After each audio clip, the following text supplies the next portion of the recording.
The Oxford Dictionary defines classical music as a long-established form or style of music written in the European tradition. But when strictly defining its meaning, it means music produced in the Western world between 1750 and 1820.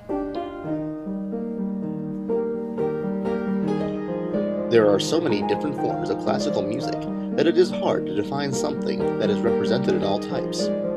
Classical music can most often be distinguished by its wide use of instruments of varying tones and pitches to create a deep, rich sound.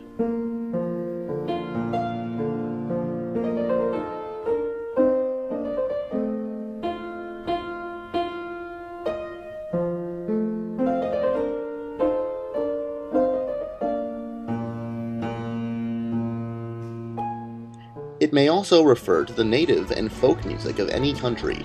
The styles vary greatly, depending upon available instruments.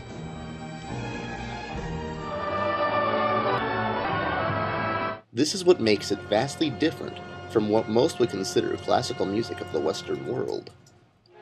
Different orchestras belonging to different geographical regions and cultures have vastly different preferences on the range of instruments.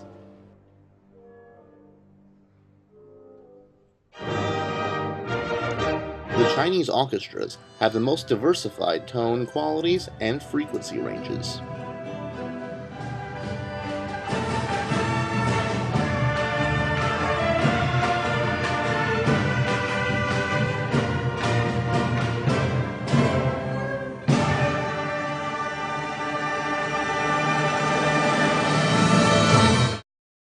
So what is classical music in China? Chinese classical music often has thematic, poetic, or philosophical classifications, and is typically played solo, on instruments such as the guqin, a 7-string zither, or the pipa, a lute.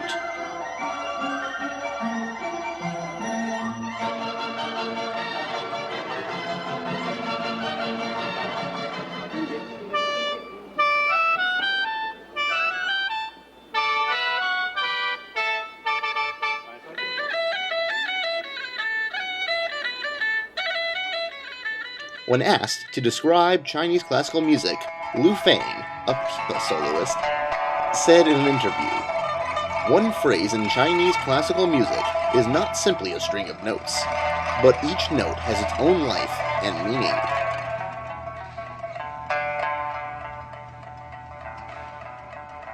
Chinese music is more implicit, but at the same time more restrained. In expression, the mental activity conveyed through the expression of music, the total contrast, and the total manipulation carry very far, and is beyond description, by words or by visual arts.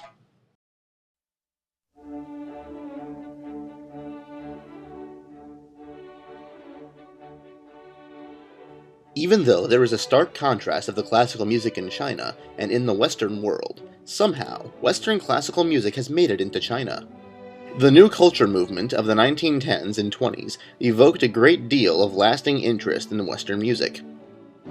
A number of Chinese musicians who had studied abroad returned to perform Western classical music and to compose works of their own, based on the Western musical notation system.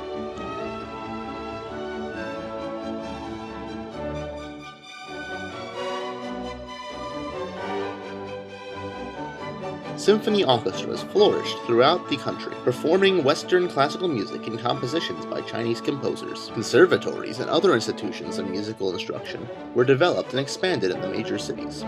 Chinese musicians and musical groups participated in a wide variety of international festivals.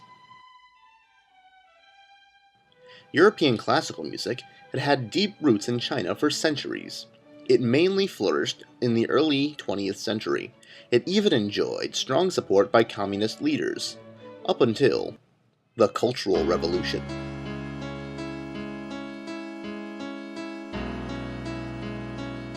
The Cultural Revolution, which spanned the decade from 1966 until approximately 1976, was the manifestation of Chairman Mao Zedong's strategy to liquidate the so-called materialistic elements of society. In addition to his direct opponents, artists and intellectuals of every kind were specifically targeted. They were often imprisoned, separated from their families, and sent to forced labor camps in remote regions of the country for years at a time. Everything Western was restricted in the Cultural Revolution, including classical music. When it finally ended, there was a large hunger for Western classical music.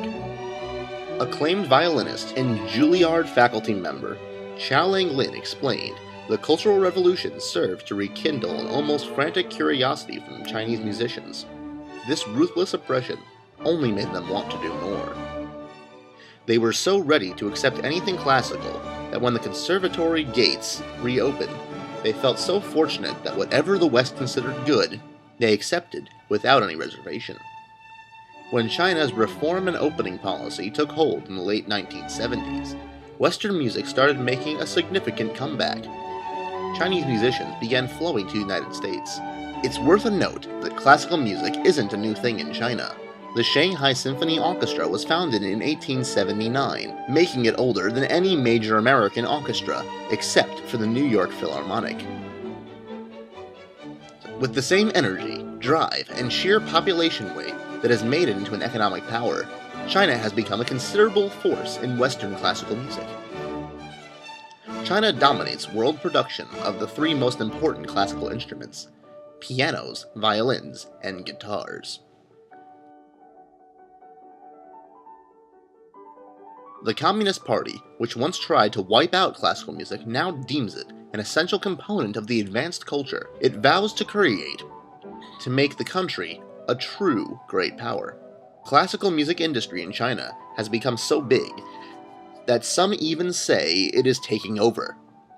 Che Huquan, the chairman of the piano department at the Shanghai Conservatory, stated, "Music is hot in China." Robert Sirota, the president of the Manhattan School of Music, has a similar view.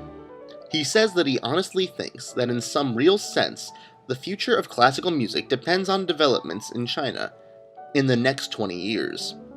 They represent a vast new audience, as well as a classical music performing population that is much larger than anything America's had so far.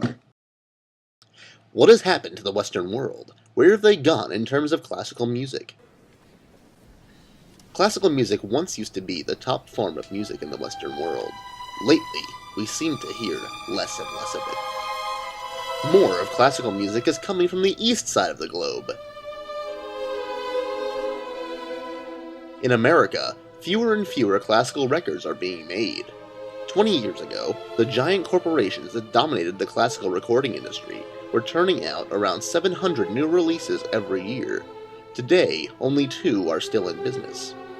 Over the past decade or so, this once vibrant and profitable production line, which shaped the performance styles of thousands of 20th century musicians and the knowledge of millions of listeners, has been quietly sliding into oblivion. For all but a handful of stars, the days of the recording contract disappeared in the 1990s. Great companies have since merged, closed, or abandoned classical altogether. The first is the decline of classical music itself. Classical music has turned its back on contemporary life by refusing to engage it. Most obviously, it did that by maintaining its formality, the penguin suits male classical musicians wear, the utter silence in the concert hall, the ban on applauding between movements of a classical piece. People in classical music haven't learned to communicate any real interest, any tangible artistic commitment. Why should anyone care about classical music? The audience wants a connection to the people playing the music. They want to know what's going on. Today, there is music that offers strong views about contemporary life, things which listeners have really strong opinions about. So they cannot accept a classical music world in which they're told repeatedly, in measured, unexcited tones, how great the composers are.